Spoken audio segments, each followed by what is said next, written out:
Hi everyone. इस video में हम एमकॉम सेमेस्टर 1 बिजनेस स्टैटिस्टिक्स का लेटेस्ट एग्जामिनेशन पैटर्न डिस्कस करने वाले हैं।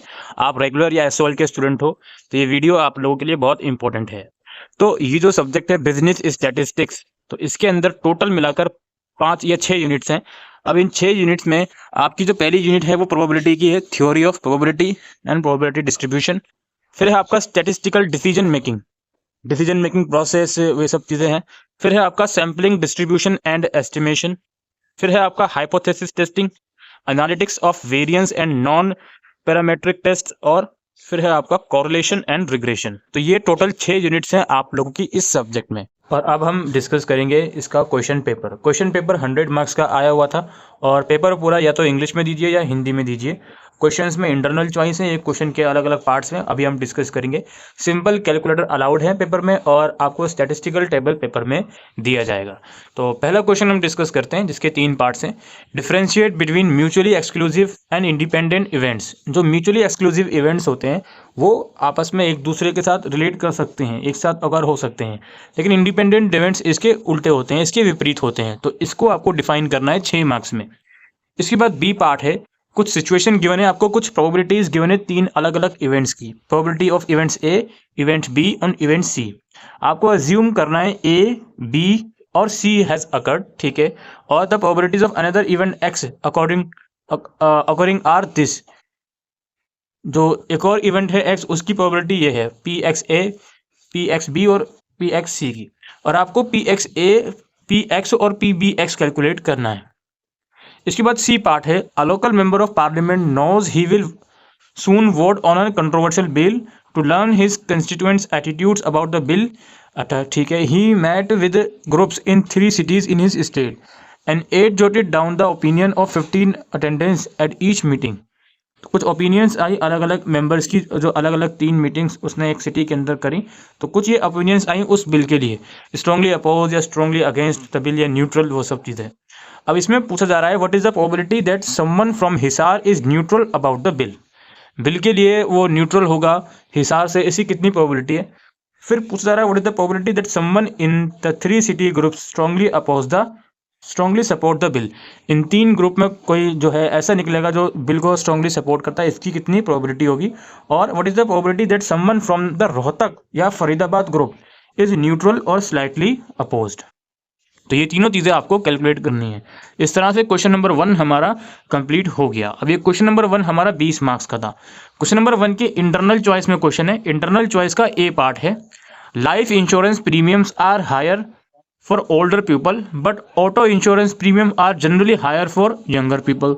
What does this suggest about the risk and probabilities associated with these 2 areas of insurance businesses? इसको theoretical question है, इसको आपको एक्सप्लेन करना है। बी पार्ट है, बी पार्ट में आपको क्या करना है, इन लखनऊ रेलवे स्टेशन में एक कंप्लेन आई है एक्सीडेंट को लेकर एलिवेटर के ऊपर, ठीक है। और ये एक्सीडेंट मेनली ये एल्डरली पीपल के साथ हो रहा है।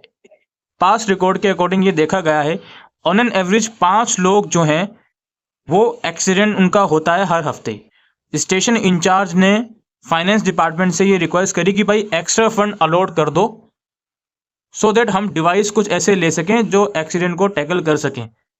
अच्छा जी, लेकिन जो फाइनेंस डिपार्टमेंट ने उन्होंने रिप्लाई ये करा कि फंड्स तभी अलोकेट करे जाएंगे जब when the chance of more than 3 accident on elevator in any week exceed 75%। मतलब वैसे तो 5 एक्सीडेंट ऑन एन एवरेज का हो रहा है वीक में, तो ये कहा गया है कि भाई हमें फंड अलोकेट कर दो सो दैट हम मेजर्स वगैरह ले सकें। लेकिन फाइनेंस डिपार्टमेंट वाले ये बोल रहे हैं कि हम तभी ऐसा करेंगे जब 3 एक्सीडेंट से ज़्यादा के चांसेस जो हैं वो 75% से ज़्यादा बढ़ जाएंगे एक हफ्ते में। तो क्या फंड अलोकेट करा जाएगा या नहीं वो आपको बताना है बी पार्ट में। थोड़ा सा एप्लीकेशन बेस्ड क्वेश्चन है ये, 6 मार्क्स का। अच्छा जी, इसके बाद सी पार्ट क्या है, a binomial distribution has P is equal to 0.50, 0.15 and N is equal to 50। एक बाइनोमियल डिस्ट्रीब्यूशन गिवन है, आपको सबसे पहले क्या करना है, what is the mean and standard deviation, ये दोनों चीज़ें कैलकुलेट करनी है। अच्छा, इसके बाद क्या करना है आपको सेकंड पार्ट में, is this a situation in which binomial probabilities can be approximated by the normal probability distribution explain. और सी पार्ट में what is the probability of 20 और मोर सक्सेसेस। ये हो गया हमारा क्वेश्चन नंबर 2 कंप्लीट। इसके बाद क्वेश्चन नंबर 3 आता है हमारे पास, list and describe the criteria of a good estimator, what role does consistency play in determining sample size. इसके बाद इसका बी पार्ट है। बी पार्ट में क्या करना है आपको, suppose you have been following a particular airline stock for many years, ठीक है, कुछ एयरलाइन स्टॉक आप फॉलो कर रहे हो कुछ सालों से, आप इंटरेस्टेड हो ये पता लगाने में कि एवरेज डेली प्राइस कितना होगा इस स्टॉक का 10 सालों में, और आपके पास एक्सेस है स्टॉक रिपोर्ट्स का इन 10 सालों का। However, you do not want to average all the daily price over 10 years because there are several thousand data points. आप सारी कुछ एवरेज प्राइस पता लगा नहीं सकते क्योंकि उसके लिए डाटा बहुत सारा अवेलेबल है। So you decided to take a random sample of daily price and estimate the average. तो आपने रैंडम सैंपल उठा लिया और उसके बेसिस पर आप एस्टिमेट कर रहे हो average. You want to be 90% confident of your result. You want the estimate to be within ₹2 of the true average, and you believe the standard deviation of the price of this stock is about ₹12.50 over the period of time. How large a sample should you take? तो ये आपको calculate करना है। इसके बाद C part है, the alumni association reports that the average American use 56.8 pounds of aluminium in a year। ठीक है भाई, इतना एल्यूमिनियम यूज करते हैं। A random sample of 51 household is monitored for 1 year to determine alumni usage। एक random sample करा गया 51,000 लोगों का, वो पता लगाने के लिए कि कितना यूसेज हो रहा है एल्यूमिनियम का। If the population standard deviation of annual usage is 12.3 pound. अब जो भी डाटा है उसका एनुअल जो ये डेविएशन है, स्टैंडर्ड डेविएशन है, वो इतना है।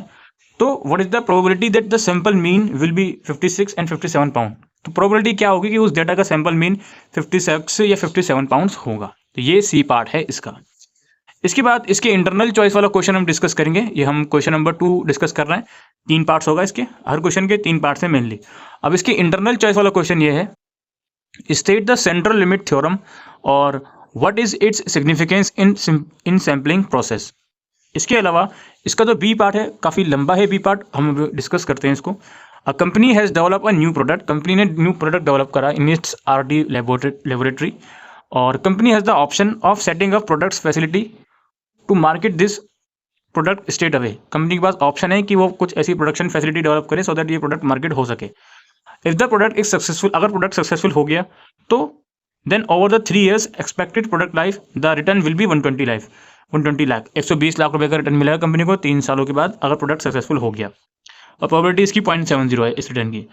If the market does not respond favourably, अगर मार्केट फेवरेबली रिस्पॉन्ड नहीं करी देन रिटर्न जो होगा वो 15 लाख का होगा और इसकी प्रोबेबिलिटी है 0.30। अच्छा जी, ये सब बता दिया उन्होंने। The company is considering whether it should test market this products by building a small pilot plant. The company ये कंसिडर कर रही है कि ये मार्केट करे, इस प्रोडक्ट को टेस्ट मार्केट का टेस्ट करे ये स्मॉल पायलट प्लांट से। The chance that the test market will yield favourable response is 0.80। अब इस टेस्ट का रिस्पॉन्स अच्छा है तो इसके चांसेस इतने हैं। If the test market give favourable response then the chance of product being successful improve to 0.85। यानी कि जो टेस्ट मार्केट करने वाला है अगर ये सक्सेसफुल हो गया तो फिर सक्सेसफुल होने के बाद 0.85 चांस है कि प्रोडक्ट सक्सेसफुल हो जाएगा अगर ये टेस्ट भी सक्सेसफुल हो गया। अच्छा जी, if the test market gives poor response then the chance of success of the product, अगर टेस्ट मार्केट का रिस्पॉन्स अच्छा नहीं आता तो प्रोडक्ट के सक्सेस होने के चांस 0.30 हैं। As before the return from a successful market will be 120 lakh and the only 15 lakh from an unsuccessful market. ठीक है जी, रिटर्न जो पहले बताया था वो दोबारा बता रहे हैं। The installation cost to produce for the total market is 40 lakh, installation cost इतना है, और cost of test marketing pilot plant is 5 lakh, जो पायलट प्लांट के थ्रू जो टेस्टिंग करना चाहती है ऑर्गेनाइजेशन, इसका 5 लाख कॉस्ट है। अब आपको डिसीजन ट्री की मदद से डिसीजन ट्री डायग्राम बनाना है और जिसमें नेसेसरी एनालिसिस करना है आपको और ऑप्टिमल डिसीजन एनालाइज करना है आपको कि देना चाहिए या नहीं देना चाहिए। तो ये हमारा क्वेश्चन नंबर 2 का बी पार्ट है जो कि पूरे आपका 14 मार्क्स का है, राइट। इसके बाद हमारा क्वेश्चन नंबर 3 शुरू होता है। क्वेश्चन नंबर 3 में ये बोलते हैं attempt any 2 parts of this question. Question number 3 में सिर्फ 2 पार्ट्स आपको करने हैं। पहला पार्ट्स में ये क्या कहते हैं, 9 computer components dealers in major metropolitan area were asked for their prices on 2 similar color inkjet printer। ठीक भाई, 9 कंप्यूटर कंपोनेंट्स से प्राइसेस पूछी गई 2 तरह के प्रिंटर की। Result of this survey are given below, इस सर्वे का रिजल्ट यहाँ पे गिवन है। At a is equal to 0.05 is it reasonable to assert that on average the Epson printer is less expensive than the Okidata printer. तो ये data की मदद से आपको कैलकुलेट करना है। इसके बाद बी पार्ट है इसका, brokers generally agree that bonds are better investment during times of low interest rates than during time of high interest rate. अच्छा जी, बॉन्ड्स ज़्यादा यूजफुल होते हैं जब इंटरेस्ट रेट लो होते हैं। A survey of executive during a time of low interest rate shows that 57% of them had some retirement funds invested in bonds. अच्छा जी, एक सर्वे करा गया लो इंटरेस्ट के टाइम पर, वो दिखाता है कि 57% लोगों ने 57% of them had some retirement funds invested in bonds. Retirement fund को बॉन्ड्स में इन्वेस्ट कर रखा 57% लोगों ने। Assume this percentage is constant for bond market investment by executive with retirement fund. Suppose interest rate have risen lately and the proportion of executive with retirement investment money in the bond market में have dropped. ठीक है, suppose करो कि जो interest rate है वो high जाएगा और जो प्रोपोर्शन है रिटायरमेंट इन्वेस्टमेंट मनी का वो ड्रॉप होगा। टू टेस्ट दिस आइडिया, इस आइडिया को टेस्ट करने के लिए a researcher randomly samples 210 executive who have retirement fund. Of these 93 now have retirement fund investment in bonds for A is equals to 0.10. Does the test show enough evidence to declare that the proportion of executive with retirement fund investment in the bond market is significantly lower than 0.5? ये आपको बताना है B part. फिर इसका सी part है, यार देखिए 3 part में कोई 2 पार्ट करने हैं इसमें।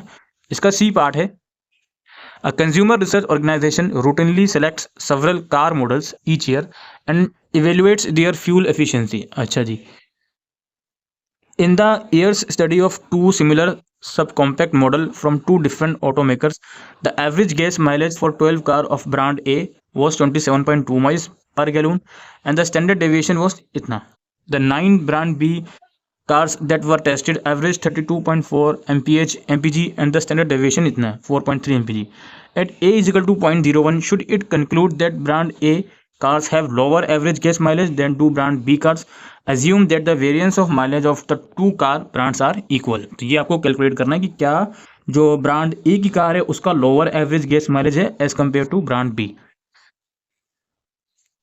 इसके बाद हमारा क्वेश्चन नंबर 4 शुरू होता है। इसका ये पार्ट है, आपको parametric and non parametric test में डिस्टिंग्विश करना है और किन सर्कमस्टांसेस में do we need to use non parametric test. Non parametric test हमको किन सर्कमस्टांसेस में यूज करना चाहिए वो आपको बताना है। बी पार्ट है इसका, A Virginia Slim's opinion poll by Roper Stark found that more than 70% of the women interviewed believe that they had more opportunity to succeed than their parents. तो भाई एक सर्वे वगैरह होगा जिसमें 70% वुमेन्स ये मानती हैं कि इनके पास अपॉर्चुनिटीज ज़्यादा हैं सो दैट अपने पेरेंट्स से ज़्यादा सक्सेसफुल हो सकती हैं।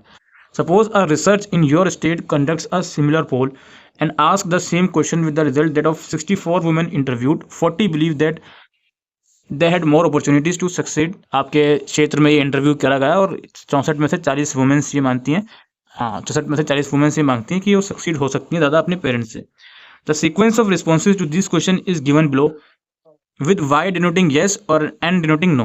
Use the run test and a is equals to 0.05 to test this sequence and determine whether the response are random. तो ये सीक्वेंस है, आपको इसकी मदद से चीज़ें कैलकुलेट करनी है 12 मार्क्स में। फिर इसके साथ इंटरनल चॉइस में क्वेश्चन ये है, the label on a container of juice claims that the juice contains an average of 1 gram और लेस फैट। ठीक है, आपको क्या करना है, develop the appropriate null and alternate hypothesis to test the claim on the label. और what is type 1 error in this situation explain, और what is type 2 error in this situation explain. ये 8 marks का है। इसके साथ B part है हमारा, the manager of a restaurant is interested to know if the type of beverages ordered with lunch at the restaurant is dependent on the age of the consumer. अच्छा, beverages जो order करे जाते हैं lunch के साथ वो depend करता है कंज्यूमर की एज कितनी है। रैंडम पोल करा गया है 300 लंच कंज्यूमर्स का, resulting in the following contingency table of observe value. तो ये 21 से 34 साल की एज, 35 से 55 और 55 से ज़्यादा। तो प्रिफर्ड बेवरेज कौन कौन से बेवरेज वो प्रिफर कर रहे हैं, उनकी क्वांटिटी गिवन है। अच्छा जी, अब क्या है, use A is equal to 0.01 to determine whether the 2 variables are independent और नॉट। ये आपको कैलकुलेट करना है 12 मार्क्स में। इसके बाद क्वेश्चन नंबर 5 शुरू होता है। ए पार्ट हमारे पास है, the equation of 2 lines of regression between variable X and Y is I6y + 9y = -228 = 0। And दूसरी इक्वेशन ये है, obtain the mean value of x and y and comment on the value of regression coefficient. ये आपको calculate करना है, x y on x, b x on y। इसके बाद B part है, the editor of statistics journal wishes to use the intermediate sample data calculations provided below to determine a regression equation that predicts the total typing hours y for article draft. As independent variable, she uses the number of words in the draft x1 expressed in tens of thousands and in index 2 for level of difficulty on a scale from 1. ये आपका सामने data given है। इसके बाद क्या है, determine the equation for the regression plan y, explain the meaning of the values you obtain for b1 and b2। तो ये आपको 14 मार्क्स का ये क्वेश्चन हो गया। इसके बाद इसके इंटरनल चॉइस में फर्स्ट पार्ट है, define Karl Pearson's coefficient of correlation, what do you understand by statement that coefficient of correlation is independent of scale and origin. इसका बी पार्ट है, a management consulting company present a 3-day seminar on project management to various clients. The seminar is basically the same each time it is given. However, sometimes it is presented to high level managers, sometimes to middle level manager, and sometimes to low level managers. The seminar facilitators believe evaluation of the seminar may vary with the audience. Suppose the following data are same randomly selected evaluation score from different level of manager who attend the seminar. The ratings are on a scale from 1 to 10, with 10 being the highest. Use a one-way ANOVA to determine whether there is significant difference in the evaluation according to manager level. Assume A is equal to 0.05। ये data सारा given है। तो ये information दोस्तों, ये paper हमारे पास available था। और इसके अलावा आप यहाँ पे देख सकते हो, ये पूरा न्यूमेरिकल बेस्ड ही क्वेश्चन है, थ्योरी की ज़्यादा बात है तो 5 से 6 मार्क्स की theory on an average her question में देखने को मिल रही है। तो 20 से 25 मार्क्स की थ्योरी आपकी आ सकती है, बट थ्योरी के बेसिस पर आप सिर्फ पास नहीं हो सकते, आपको न्यूमेरिकल समहाउ करना ही पड़ेंगे।